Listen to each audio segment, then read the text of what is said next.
Wow. Okay, I don't say this very often, but this movie should have come with a trigger warning.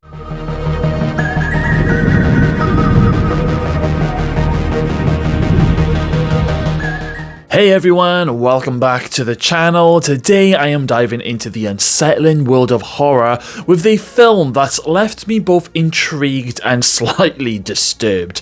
The Woman in the Yard. Now I am going to be talking about some very sensitive subject matters in this video, so I do want to put a little bit of a trigger warning before we get started. This isn't your typical jump scare fest. It's a psychological exploration of grief, trauma, mental health, and the haunting manifestations of our deepest fears.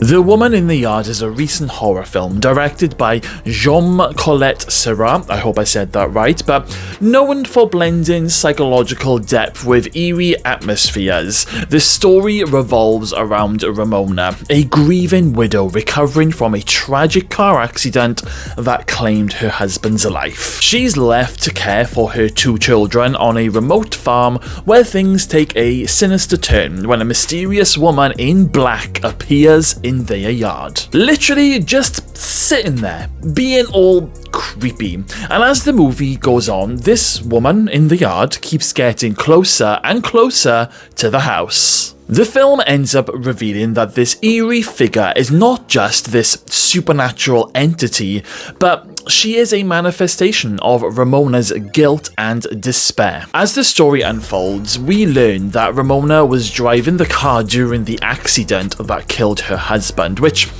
adds layers to her emotional turmoil in this movie. The woman in the yard that we are seeing, she symbolizes Ramona's darkest thoughts, including her struggles with suicidal thoughts. Not only that, but it's actually up for discussion as to whether Ramona actually crashed the car on purpose. After having a bad mental health episode, I mean, it's not revealed either way. All we 100% know is that Ramona was driving the car, which does result in the death of her husband, but did she do it deliberately or not? Either way is a terrible situation. Something which happens throughout the movie is we see these sort of mirror effects. I mean, you got the little girl who's writing the R backwards, and during the third act when, they're all in the attic and you get all of those, really trippy moments, mirrored moments. Now, what I interpreted with these mirror effects is it represents the internal struggles of Ramona and serves as a visual metaphor for her grief, guilt, and mental state. In the movie, the mirror effect manifests as mirrored worlds, alternate realities, or I suppose just visions created by the mysterious woman in black, who is revealed to be a manifestation of Ramona's psyche. Now, these mirrored worlds, they are like mental traps designed to try and keep Ramona distracted and emotionally confined. I mean, for example, in one scene, Ramona enters a mirrored version of her past, reliving a conversation with her late husband. This vision tempts her to stay in the illusion, symbolizing her desire to escape her painful reality. So when I mean it tempts her to stay, it's meaning for her to basically bite the bullet and do herself in. And this is what I just found very disturbing, and the reason why I feel this movie should have come with a trigger warning. Because during the third act, Ramona is alone with this woman, the black woman in the yard, and the woman is trying to get Ramona to take her own life, but Ramona, she's like, but what about my children? How will they cope? And then this is when the woman gets this lighter and lights up a little light and shines it, at photos, family photos on the wall of the children. And it then manifests into the children being older, being adults, being happy and smiling. Basically telling Ramona that the kids will be fine. They'll be better off without you. And then, of course, you've got that scene with the shotgun where the woman in the yard is helping Ramona to put the gun, towards her face, put her finger on the trigger, and then, in the background, in the shadow of Ramona and this woman, they sort of they sort of like blend in and become one, and then we are just left there waiting for the sound of that trigger and the gunshot sound.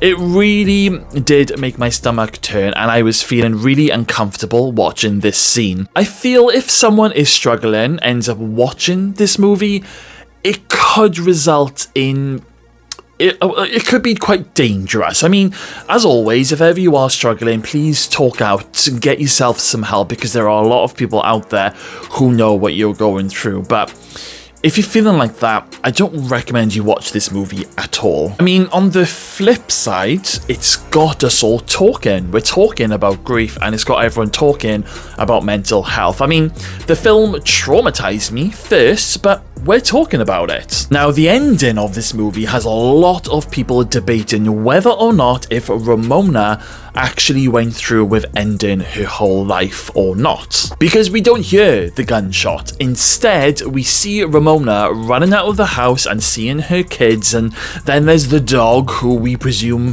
has died halfway through the movie. And as they sort of like turn around and, go back up the stairs, back to the house, the power then comes back on, because they didn't have any electricity throughout this movie.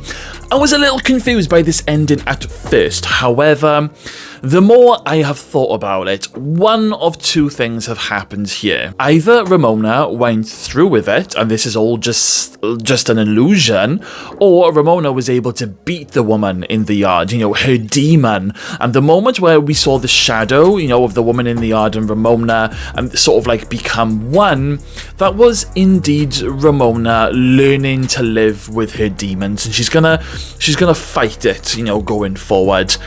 However, it's such a hard one to pick. I mean, things get even more crazy, because we end up seeing this painting that Ramona has painted, and it's an image of what I think is Ramona and the woman in the yard merged together. However, the very last shot shows Ramona's signature on this painting, but it's backwards, suggesting that she might have succumbed to her grief and entered the mirror world. This ending just leaves us all questioning what is real, what is imagined, making this, in my opinion, a very deeply unsettling conclusion and quite depressing. I've got to ask you guys about this. What, if you've seen this movie, how do you see this ending? Let me know all of your thoughts in the comments box below, because it is messing with my head. Now, while I appreciate the film's ambition, I did find it, deeply unsettling. The way it explores themes of depression and suicide, I feel it might be a little bit too much for some viewers. I've actually seen people properly slating this movie online. Some people are saying that this is the worst horror movie of 2025 so far, and I have to just massively disagree. It is not the worst horror movie. I think it's very watchable, even though it's disturbing, and I just think it was really, really decent. Yes, it has its flaws, like all horror films do, but I haven't come across another 2025 horror movie that has, this many people talking about it since watching it. So, for that reason alone, I am going to give The Woman in the Yard a solid 7 out of 10. So, would I recommend The Woman in the Yard? Well, if you are a fan of psychological horror and don't mind a film that leans quite heavy into its themes of grief and despair, then yes, of course, give it a watch, but be prepared. This isn't a movie that lets you off easy. It is very unsettling, thought-provoking, and at times downright disturbing. There are just certain things in movies, and horror movies especially, where certain subject matter can really hit hard, and this is definitely one of those movies. Have you seen The Woman in the Yard? What did you think about it? Let me know in the comments box below, and if you enjoyed today's video, don't forget to like, share, and subscribe for more deep dives into the world of horror. Okay then guys, thank you all for watching today. I will see you all in my next video.